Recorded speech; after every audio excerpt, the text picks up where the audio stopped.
Yamaraja notice भेजिया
वो पारी ब्रह्म परमात्मा या कहाँ से बुलावो आई जाएगा ठीक अपन न कभी जानू पड़ेगा वाह वाह वाह भैया आज संत दलू जी महाराज लेखनी लिखी न जाई राज कैसी भैया कह की जिनने भेजा यमदूत यमराजा नोटिस भेजिया फिर ये काया से जीव को लावना अरे लेना जावा यमदूत काया से जीव को लावना लेना जावा यमदूत काया से जीव को लावना अरे लेना जावा सबूत काया से जीव को लावना लेना जावा यमदूत काया से जीव को लावना अरे लेना जावा सबूत कर्मा का बंधन काट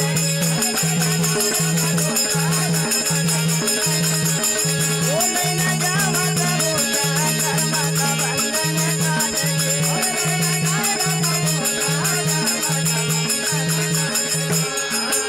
अरे देवा सारा सबूत यमराजा नोटिस भेजिया यमराजा नोटिस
जब जब ये आत्मा रूपी प्राण निकले जाए जे काया रूपी शरीर के अंदर से ठीक 1000 बिच्छू को डंस चले वाह वाह वाह सहज में यो पापी प्राणी निकल तो नहीं है नहीं नहीं नहीं संत दलू बाबा लिखी न जाई रहा हाँ भैया काया से जीव को लावना ठीक लई न देवा सबूत वाह वाह कर्म का बंधन काट के ठीक फिर यो प्राणी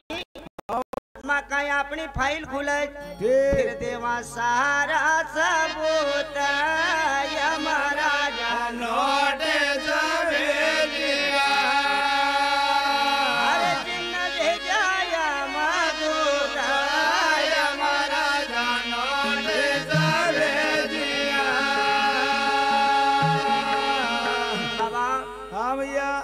का ऊपर ये पारी ब्रह्म परमात्मा को ठीक यमराज जब वहां से अपना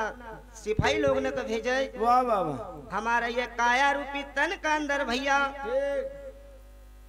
संत महात्मा कह की बाबा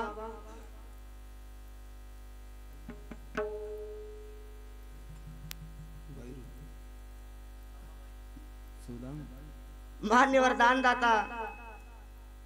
हमारे श्री काका जी सुदामा जी काका जी बड़े कलाकार हैं, उनके ओर से भक्तिदान का ऊपर 51 रुपए की राशि सर्व सप्रम भेंट। साथ ही साथ हमारे भैरू काका जी छारीखेड़ा का निवासी, इनकी ओर से भक्तिदान का ऊपर 21 रुपए की राशि सर्व सप्रम भेंट। बोलिए सिंगा जी महाराज अंत समय का ऊपर ये काया नगरी का ऊपर वाह भैया जब यमराजा चढ़ाई करे ठीक तो हमारा संत महात्मा काई लिखी राय वाह वाह वाह काया नगर को घेरिया आईना खड़ा यमदूता काया नगर को घेरिया आईना खड़ा यमदूता काया नगर को घेरिया अरे आईना खड़ा यमदूता काया नगर को घेरिया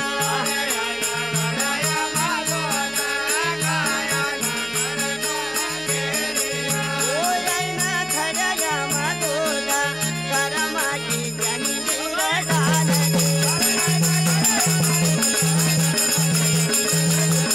ओ आईना खड़ा यमदूता करमा की जंजीर डाल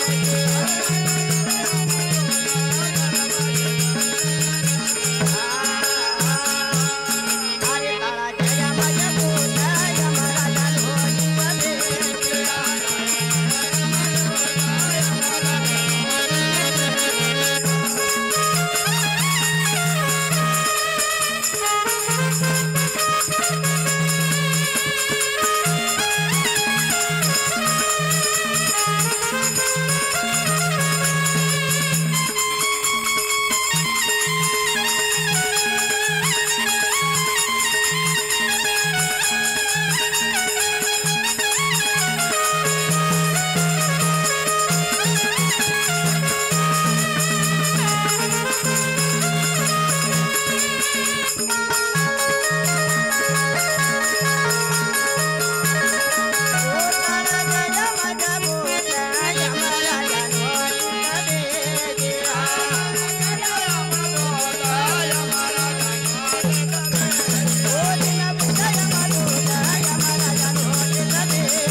बाबा हाँ भैया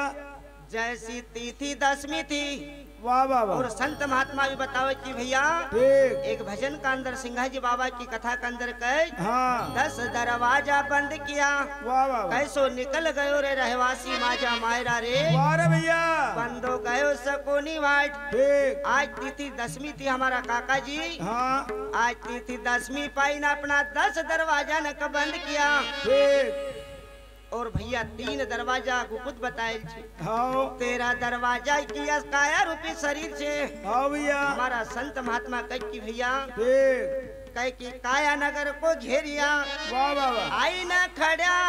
यमदूत हाँ कर्म की जंजीर डाल के ठीक आज ये प्राणी कह की भैया हाँ यमताड़ा जड़िया मजबूत यमराजा लौटे जाबे दिया कि 10 दरवाजा बंद किया अरे लाग्या नहीं ना की वाड़ा 10 दरवाजा बंद किया अरे लागा नैना के वारे 10 दरवाजा बंद किया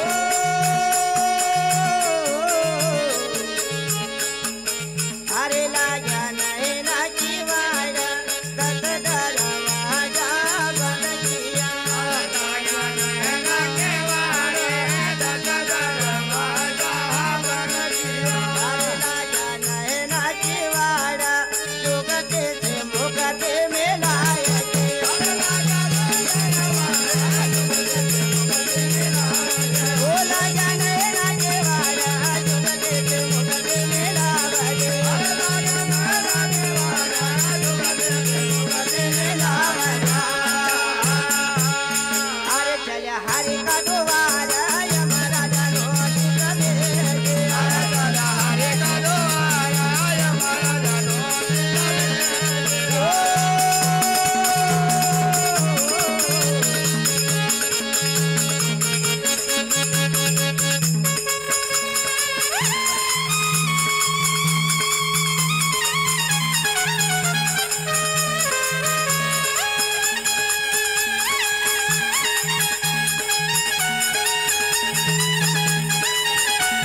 ताराचंद भैया, मेरी वाणी को मैं यही विश्राम देता हूँ। अगले रूप में गायक कलाकार